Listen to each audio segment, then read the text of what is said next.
असां जेह्ड़े इत्थों पिंड वाले लोग है ना जनाब, जेह्ड़े वेले मैच शुरू थींदे ना असां उस टाइम ना कम अज़ कम घाह पट्ठा पा पू ते वक्ती ना वक्ती। जी अस्सलाम वालेकुम, उम्मीद करें ना सारे बिराटी को दूसरे पे यूट्यूब चैनल सियाल भोले बादशाह जनाब। असां जेह्ड़े इत्थों पिंड वाले लोग है ना जनाब, जेह्ड़े वेले मैच शुरू थींदे ना असां उस टाइम ना कम अज़ कम घाह पट्ठा पा पू ते वक्ती ना वक्ती असां पहुँच वेने जनाब असां मैच आस्ते। हम डिठे मैंने माल चरदा होता पहले, ये देखो ये तो कोई माल नजर दा भी, देखो ये माल शाल चरदा होता इतने मेरे को। लेकिन अस कोशिश करें जेह्ड़े वेले मैच होवे ना पाकिस्तान ते इंडिया ते असां वक्ती वक्ती माल शाल को घाह घू गाते ना जनाब पट्ठे शट्ठे पा पू ते असां वक्ती जोड़ बाने का जनाब से पाकिस्तान दा मैच है। जेह्ड़े वेले पाकिस्तान दी जेह्ड़ी हुण टीम दा हाल बना खड़ा ना सीरीज पुछ, कल मेरा ना बिल्कुल दिल त्रुट गया। मैं कि यार अल्लाह हाफिज करे ना मैं देदा ही नहीं मैं जनाब मैच दी जेह्ड़ी बुरी हालत है ना जनाब, कोई भी टीम असल तरीके दे नाल कैन खेडदी पई। जेह्ड़ा सारा जेह्ड़ा ये कोच है जनाब, जेह्ड़ा सारा इत्थे क्रिकेट टीम दा कोच है जनाब, उंदी बिल्कुल हालत क्या नहीं। कोच जेह्ड़ा होंदा ना पूरी टीम होंदी उंदे सिर ते।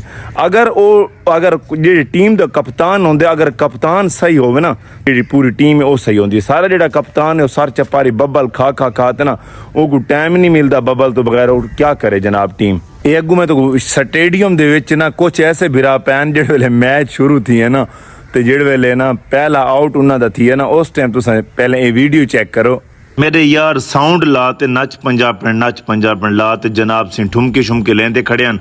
मेरे बिरामों क्या पता असां से मैच हार वैसू जनाब। अपने जोशो फिरोश नाल आप दे शोदे ना बड़े धमाला पाती खड़े हन, उन्हां को क्या पता कि सारे नाल अगां क्या थी सी।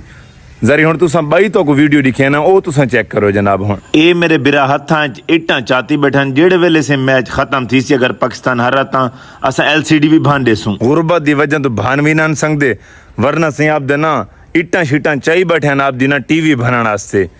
देखो ना यार बड़ा दिल उदास थी वेंदा है, बड़ा दिल ना। हुण बई वीडियो देखो ना सही दुल्हन दी तो को वीडियो चेक करवावां। ए वीडियो तुसां चेक करो। भावें दुल्हन ही क्यों नहीं बनी बैठी जनाब, उस किसी मैच लाजमी देखना है पाकिस्तान दा, क्योंकि पाकिस्तान अल सकू इश्क है, पाकिस्तान दा मैच लाजमी ना को जनाब शौक होंदा ना जनाब। ओ वल भावें कोई दूल्हा बना बैठा होवे ते दुल्हन बनी बैठी होवे, शौक होंदा है। सारा जेड़ा जनून है ना क्रिकेट टीम दा सारे नारा से असां एक दफा मैच हर देना सादे बई दफा मैच देखना ही कोनी वाल जनाब असां देखण पे आवे। सारी सही हिम्मत को सलाम। ऐसा पूरा पाकिस्तान अपना दिल नाल असां क्रिकेट टीम को सपोर्ट करें, लेकिन सारे आस्ते हाल क्रिकेट टीम सारे आस्ते कुछ फैसला अच्छा नहीं करेंदी पई। असां बड़े कोशिश करें आप ना सब कुछ छोड़ते पहले ना साकू उम्मीद होंदी है भाई इस दफा जीतसी, लेकिन जेड़ा टाइम जेड़ा मज़ा आंदा ना सही इंडिया नाल मैच देखण दा वो मज़ा कहीं नहीं आंदा। लेकिन असां इंडिया कोलों हार वञूं ते बड़ा अफसोस लगदा जनाब। वाल तो कोई ए वीडियो चेक करवावां, ए तुसां वीडियो चेक करो। इतने जोश नाल भी से इंटरव्यू ना होवे जनाब, जेड़ा नाल वाला श्रीलंका दा जेड़ा मेरा खिलाड़ी बिरा खड़ा है ना उनदे कान नाल रीती सी जनाब, अल्लाह खैर करे। बड़ा जोश नाल शुदा इंटरव्यू देंदा खड़ा है, बड़ा जोश नाल डिठे में ना तुसां बड़े जोश नाल इंटरव्यू देंदा ना बस नाल वाले दे ना सिर च मैं सट्टी सी एक। क्योंकि उस टाइम जोश इतना होंदा ना अंधार चढ़ा खड़ा होंदा उस टाइम ना कोई चीज़ नहीं सुझदी।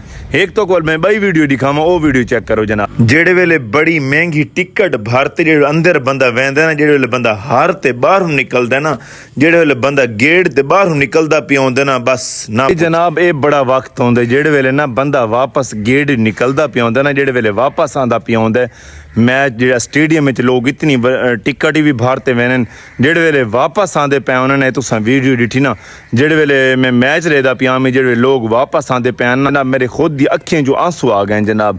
मैं खुद एक दफा रोवन पै गया यार, उस टाइम ना दिल बर्दाश्त थी चुका ही मेरा नहीं। जेड़े वीडियो रेदे पैन जिन्हें लो एक दफा BP लो थी गया ना वो कमेंट जरूर करे सो। जेड़े वेले ये लोग वापस आने ना जनाब, वापस आंदे पे उन्होंने गेट तू क्रॉस करेंदे पे उन्होंने मैच देखते जो मैच हरदा बंदा ते वापस आंदे पे उस टाइम बड़ा रूह औखा थींदा, बड़ा रूह औखा थींदा। मेरी कोशिश है इंशाल्लाह अग्गां भी सपोर्ट करेसूं, क्योंकि पाकिस्तान है, पाकिस्तान दे नाल असां पाकिस्तान च रहने, पाकिस्तान को सपोर्ट करना है। लेकिन असां इया कुछ आखना चाहने हैं कि यार कोई टीम को कोई थोड़ा जिन्ना टीम में कोई अच्छी कारकर्दगी करें, लेकिन असां टाइम कट देना असां मैच दे दें, लेकिन असां ना दिल बर्दाश्त थी वेंदे। असां मशवरा देसूं सही असां टीम पूरी टीम को उन्होंने कोच को उन्होंने ओनर को, लेकिन ना इस मोहसिन नकवी साहब को भी अस अर्ज करे सूँ कि यार थोड़ी ना टीम को कोई सीधा पदरा कर, कोई थोड़ी जी ना साकू ना कोई जीवन जोग रखें। जेड़े वेले ये मैच हरन ना पता नहीं कितने लोगों ने ना परेशान थे हुसन, कितने लोगों को हार्ट अटैक थी उसी, कई परेशान थी गए हुसन। इस वजह से जनाब थोड़े जना मेहनत करें, कोई टीम ते कोई थोड़े जना जोर रखें, कोई अच्छी टीम कारकर्दगी करे, कोई असा ना देखने वाला कुछ थोड़ा हौसला अफजाई थी वे। बाकी छोटे जी जेड़ा है छोटे जे व्लॉग उम्मीद करें तो अच्छा लगा उसी। इंशाल्लाह नेक्स्ट व्लॉग में मिलसू सियाल बोले बादशाह को देसो इजाजत। अल्लाह निगहबान।